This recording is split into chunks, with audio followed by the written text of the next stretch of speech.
అంటే ఒక లవర్ ఉంటుంది, ఒక సొంత భార్య ఉంటుంది, అంటే ఇద్దరు మధ్యలోనే క్యారెక్టర్ నడుస్తుంది సినిమా అంతా. ఈ సినిమా ఒక డిఫరెంట్గా అంటే ఆడియన్స్కి మాత్రం కట్టిపడేసిండు. ఒక మనకు విందు భోజనం అనొచ్చు. ఇది ఒక మనం సంక్రాంతికి వస్తే మనమే అన్నట్టు ఒక టైటిల్ తగ్గట్టు కూడా అలా పాటలు కూడా చాలా బాగున్నాయి.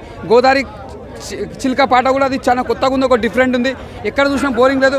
ముందుగా కామెడీ మనకంతా కూర్చోబెట్టేసింది. అసలు ఎంత నవ్వుకుంటాం తెలుసా, ఎంత టెన్షన్. కామెడీ సినిమాలు ఇలాంటి సినిమా చూడాలి, కూల్ అయిపోతారు. ఎక్కడ బోరింగ్ లేదు. స్క్రీన్ ప్లే కానీ డైరెక్షన్ కానీ అందులో ముందు హ్యాట్సాప్ చెప్పాలి. ఒక సాంగ్ వెంకటేష్ గారు వాడిన పాట, అది కూడా హైలైట్ పాట, అది చాలా బాగా వాడిన పాట సంక్రాంతి పాట మీద, అది చాలా సూపర్ ఉంది. ఇంకోటి చెప్పాలి, గురువుకి మనం ఇంపార్టెంట్ ఇవ్వాలి. ఒక గురువు అంటే ప్రతి గురువు అన్నప్పుడు మనం ప్రతి విషయంలో కూడా మనం ఒక ఇంపార్టెంట్ అనేది ఒక రెస్పాన్సిబిలిటీ ఇచ్చిండు. ఒక హెడ్ మాస్టర్ అని కాదు, మనం చేసిన జాబ్లో కానీ వర్క్లో కానీ ఒక గురువు అనేది మనం మరవద్దు. అది ఒక రెస్పాన్సిబుల్ చూపించాలని ముందుగా హ్యాట్సాప్ చెప్పాలి. అది ఒక మెసేజ్ ఇచ్చింది సార్. అది చాలా మందికి కనెక్ట్ కావాలి. అట్లా అయితే ఫ్యూచర్లో కూడా హెల్ప్ చేసిన హెల్ప్ చేస్తారు కూడా. అది మరవద్దు గురువు అనేది, అదొక మెసేజ్ బాగుంది. ఇది మాత్రం బ్లాక్ బస్టర్, సంక్రాంతికి బెస్ట్ మూవీ అని చెప్పొచ్చు. ఫస్ట్ మూవీ వచ్చి డాకుమార్ వచ్చి ఫస్ట్ ప్లేస్, సెకండ్ ప్లేస్ వచ్చి మన సంక్రాంతికి వస్తున్నాం, థర్డ్ ప్లేస్ వచ్చి మన రామ్ చరణ్ది. ఇది 3 సినిమాలు సంక్రాంతికి వచ్చినాడు ముందు స్థాయిలో. మన డాకుమార్ తర్వాత మన విక్టరీ వెంకటేష్ గారు. ఇది ఒక బ్లాక్ బస్టర్ విక్టరీ వెంకటేష్ గారి. మెయిన్ కంటెంట్ కాన్సెప్ట్ రెండు ఉన్నాయి. కామెడీ బాగుంది, వెంకటేష్ గారి యాక్టింగ్ కానీ హీరోయిన్ యాక్టింగ్ కానీ ఎవరిదైనా అందరిది చాలా బాగుంది.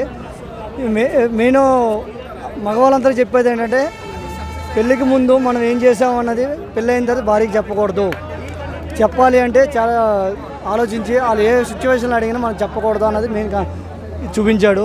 మన ఫోన్ నెంబర్స్ కానీ మన మొబైల్ పాస్వర్డ్స్ అనేది భార్యకి చెప్పకుండా ఉండాలనేది మెయిన్ కాన్సెప్ట్.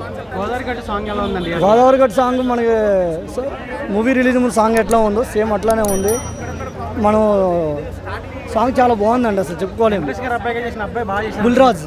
బుల్రాజ్ క్యారెక్టర్ అయితే చాలా బాగుందండి. అది బుల్రాజ్ గారికి కామెడీ చాలా బాగుంది అసలు.